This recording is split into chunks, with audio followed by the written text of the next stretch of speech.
A maioria das mulheres tem miomas uterinos. Os médicos não têm ideia do motivo. Esses nódulos sólidos de músculo, alguns do tamanho de uma melancia, podem afetar drasticamente a qualidade de vida e a fertilidade da mulher, mas os tratamentos duradouros são escassos. Os médicos romanos reconheceram, já em 200 depois de Cristo, que as mulheres geralmente têm tumores benignos nas paredes do útero. Atualmente, os especialistas estimam que, aos 50 anos, cerca de 70% das mulheres brancas e mais de 80% das mulheres negras têm miomas uterinos. No entanto, os cientistas ainda têm muitas dúvidas sobre eles, inclusive sobre aspectos básicos, como por que se desenvolvem e o que os faz crescer. Os miomas, tecnicamente chamados de leiomiomas, são massas sólidas de células musculares lisas e tecido conjuntivo que crescem dentro da parede uterina. Esses crescimentos podem afetar gravemente a qualidade de vida e a fertilidade da mulher, e são o motivo mais comum de histerectomias nos Estados Unidos. Uma revisão dos medicamentos usados para tratar miomas, publicada este mês no Medical Science Monitor, apontou para uma necessidade significativa de mais pesquisas. A pesquisa sobre miomas está em sua fase embrionária. Estamos apenas começando a arranhar a superfície, diz Erica Marsh, chefe de endocrinologia reprodutiva e infertilidade da Faculdade de Medicina da Universidade de Michigan, que falou sobre miomas em uma reunião da Academia Nacional de Medicina sobre a saúde da mulher na primavera passada. Os cientistas ainda não sabem ao certo como os miomas se formam, porque alguns crescem até o tamanho de uma melancia, enquanto outros permanecem pequenos, como eles podem ser prevenidos, como a fertilidade é afetada por algumas terapias e outras questões importantes. Com baixos níveis de financiamento, com o uso de 17 milhões de reais por ano do National Institutes of Health, os miomas estão entre as últimas condições estudadas. Os cientistas nem sequer criaram um modelo de camundongo de qualidade para estudar a doença, diz Marsh. Ainda assim, houve alguns avanços nos últimos anos, incluindo a introdução de um procedimento que encolhe os miomas, usando energia de radiofrequência e a identificação de determinadas intervenções no estilo de vida que parecem minimizar a recorrência. Um longo caminho até o diagnóstico. Em média, são necessários 4 anos após o início dos sintomas para que as mulheres recebam o diagnóstico. Em geral, vários outros anos se passam até que o tratamento seja iniciado. Danica Gray Valbrun, uma mulher negra de Atlanta, tinha 25 anos quando um médico diagnosticou miomas pela primeira vez, depois que um ultrassom revelou por que ela precisava periodicamente de transfusões de sangue devido à baixa contagem de glóbulos vermelhos. Isso foi uma década depois de Valbrun, hoje com 46 anos, ter experimentado pela primeira vez o que em retrospecto eram sintomas óbvios de miomas: cólicas menstruais dolorosas, micção frequente e sangramento menstrual tão intenso que causava anemia e frequentemente a confinava em casa. Com o tempo, seu útero se distendeu até o tamanho de uma gravidez de 4 meses. Valbrun diz que sempre ouve os médicos dizerem: se eles não estão incomodando você, não os incomode, para descrever quando o tratamento de miomas deve ser iniciado. Em retrospecto, eles estavam me incomodando, diz ela, mas eu não sabia disso. Valbrun achava que o sangramento menstrual intenso e a dor eram normais porque começaram poucos anos depois de sua primeira menstruação. Embora ela soubesse que sua mãe sofria de miomas, a condição tem um componente genético conhecido, ninguém ao seu redor falava sobre a menstruação. Passariam mais 9 anos até que Valbrun fizesse a primeira de 3 cirurgias de miomas, depois de saber por outro médico que seu útero distendido impediria uma gravidez bem-sucedida. Atualmente, ela está se submetendo à fertilização in vitro. Os miomas são a única causa de infertilidade em cerca de 3% das mulheres. mas provavelmente contribuem para o aborto espontâneo e outros problemas de gravidez em muitas outras. Esse é especialmente o caso dos miomas dentro da parede muscular, conhecidos como miomas intramurais, ou daqueles que se projetam para dentro da cavidade vaginal, submucosos. Durante a primeira operação de Wallbrunn, 27 miomas, incluindo um do tamanho de uma toranja, foram removidos. Lembro-me de sentir: uau, esses tumores benignos realmente controlaram minha vida, diz Wallbrunn, que percebeu que isso afetava até mesmo sua escolha de roupas. Desde então, ela fundou uma organização de educação e defesa de pacientes chamada White Dress Project, Projeto Vestido Branco, uma alusão à cor que ela e outras pessoas com sangramento menstrual excessivo, devido a miomas, evitam. A jornada de Wallbrunn é representativa de outra forma. As mulheres negras geralmente têm o dobro de miomas e sintomas mais graves do que as brancas. E os miomas das mulheres negras tendem a se desenvolver em idades mais precoces. As mulheres negras também têm menor probabilidade de receber tratamento para miomas, de acordo com um estudo do Department of Veterans Affairs. Essa pesquisa também constatou que, quando os tratamentos eram recomendados, muitas vezes eram diferentes dos oferecidos às mulheres brancas. Marsh recebeu recentemente financiamento para entender melhor essas disparidades raciais. Únicos como flocos de neve, há cerca de uma década, os cientistas descobriram uma mutação importante no gene da subunidade 12 do complexo mediador, ou MED12, que existe em mais de 70% dos miomas.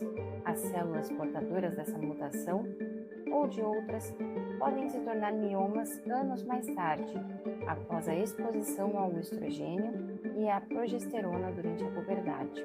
O contato com produtos químicos ambientais que causam desregulação endócrina e outros fatores também podem estar envolvidos. Os miomas podem aumentar de tamanho e quantidade até a menopausa, embora nem todos aumentem.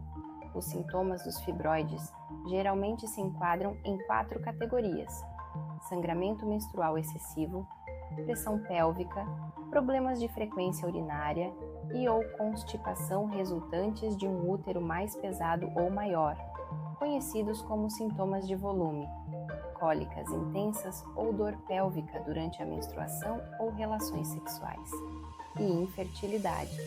Os miomas são únicos e exclusivos, como um floco de neve, diz Linda Bradley, professora de obstetrícia, ginecologia e biologia reprodutiva da Cleveland Clinic, em Ohio.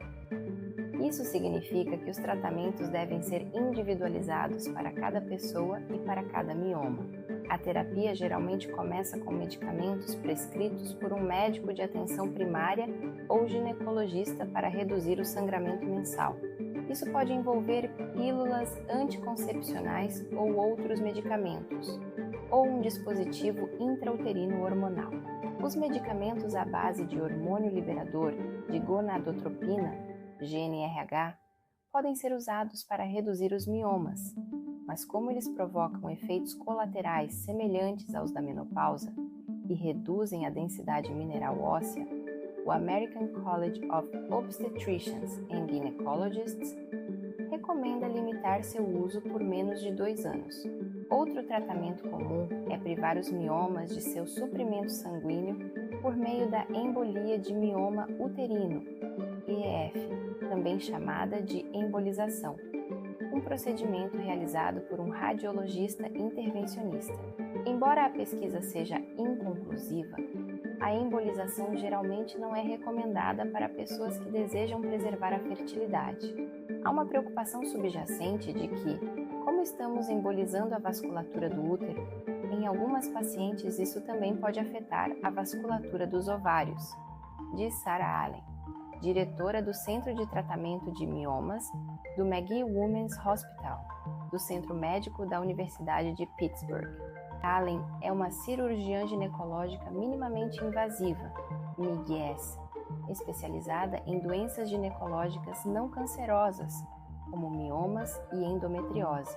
Outra técnica não cirúrgica, uma intervenção mais recente, é a ablação por radiofrequência laparoscópica, geralmente realizada por cirurgiões MIGs, que usa calor para reduzir os miomas. Um estudo com 26 mulheres em uma prática clínica constatou uma redução significativa do sangramento menstrual 3 meses após o procedimento. A ablação por radiofrequência é melhor para mulheres com até 5 miomas intramurais de tamanho médio que causam sintomas volumosos ou sangramento intenso e pode funcionar bem para mulheres negras com sintomas graves, diz Bradley. Seu estudo com 74 mulheres etnicamente diversas que se submeteram ao procedimento constatou que, embora antes do tratamento as mulheres negras tivessem 2 vezes mais miomas do que as brancas, 3 anos depois ambos os grupos observaram melhorias semelhantes no tamanho e na redução do sangramento. Os médicos também podem remover os miomas cirurgicamente, um procedimento conhecido como miomectomia. E embora os ginecologistas sejam bem treinados para realizar esse procedimento, as mulheres com miomas grandes devem ser encaminhadas aos médicos do MIGS. Os ginecologistas geralmente fazem cirurgia abdominal aberta com miomas grandes, enquanto nós nos especializamos em tratar casos complexos de forma minimamente invasiva, diz Allen. Essa preocupação foi compartilhada por vários cirurgiões MIGs de grandes universidades em um artigo publicado na Health Equity no ano passado. Eles observaram que 90% das miomectomias poderiam ser feitas por laparoscopia, mesmo que muitos ginecologistas não o façam. Os cirurgiões do MIGS advertiram os médicos que não discutem todas as opções com as pacientes, médicas, radiológicas ou cirúrgicas, devido a incentivos financeiros ou falta de treinamento, bem como aqueles que realizam procedimentos que afetam a fertilidade em mulheres que ainda podem querer ter filhos. Nos anos seguintes a cada um desses tratamentos, os miomas geralmente retornam. As pessoas mais jovens, com múltiplas massas ou útero aumentado, ou com outras doenças pélvicas, têm maior risco de recorrência. O único tratamento definitivo é a histerectomia, que remove tanto os miomas quanto o útero que os abriga. A falta de outros tratamentos permanentes é provavelmente o motivo pelo qual 8% das mulheres que se submeteram à miomectomia e 18% das que se submeteram ao UFE nos últimos 6 anos acabaram voltando para fazer uma histerectomia, de acordo com um estudo da Kaiser Permanente. A decisão sobre um tratamento deve ser um processo cuidadoso e deliberativo. Os miomas nunca são uma emergência, diz Bradley. Ela aconselha as pacientes a considerar a terapia em etapas, na qual elas experimentam medicamentos ou um DIU, antes de passar para um procedimento mais invasivo. Centros abrangentes de tratamento de miomas, localizados em instalações médicas acadêmicas, que empregam especialistas em todos os métodos de tratamento que colaboram entre si, são uma boa opção para casos complicados. Mudanças no estilo de vida podem ajudar. Uma nova linha de pesquisa em estágio inicial examina como as mudanças no estilo de vida podem evitar ou pelo menos retardar o retorno dos miomas após o tratamento. A vitamina D é especialmente promissora, pois estudos preliminares correlacionam níveis baixos com a prevalência de miomas uterinos. Outro suplemento intrigante é o polifenol epigalocatequina galato, ou EGCG, encontrado no chá verde, que em culturas de laboratório e estudos em animais inibe o crescimento de células de miomas. Outros fatores de estilo de vida provavelmente também afetam o desenvolvimento de miomas, diz Somaia Vafaei, pesquisador do Irã, que, enquanto estava na Universidade de Chicago, ajudou a desenvolver um programa abrangente de estilo de vida contra miomas. Os elementos incluem uma dieta baseada em vegetais, redução do consumo de álcool, exercícios físicos vigorosos por pelo menos 4 horas por semana e minimização da exposição a ftalatos químicos encontrados em embalagens de alimentos, certos cosméticos e produtos plásticos flexíveis, entre outros. São necessários estudos maiores para confirmar os benefícios da prevenção de miomas, diz Vaffaey, mas ela observa que essas mudanças no estilo de vida também são úteis para doenças cardiovasculares e outras. Marsh prevê o dia em que a pesquisa sobre miomas receberá financiamento proporcional aos seus danos. Ela quer ver mais pesquisas sobre como os miomas se desenvolvem e sobre outras formas de tratá-los. Ela também quer que os cientistas entendam melhor como a doença afeta de forma tão devastadora a vida das mulheres.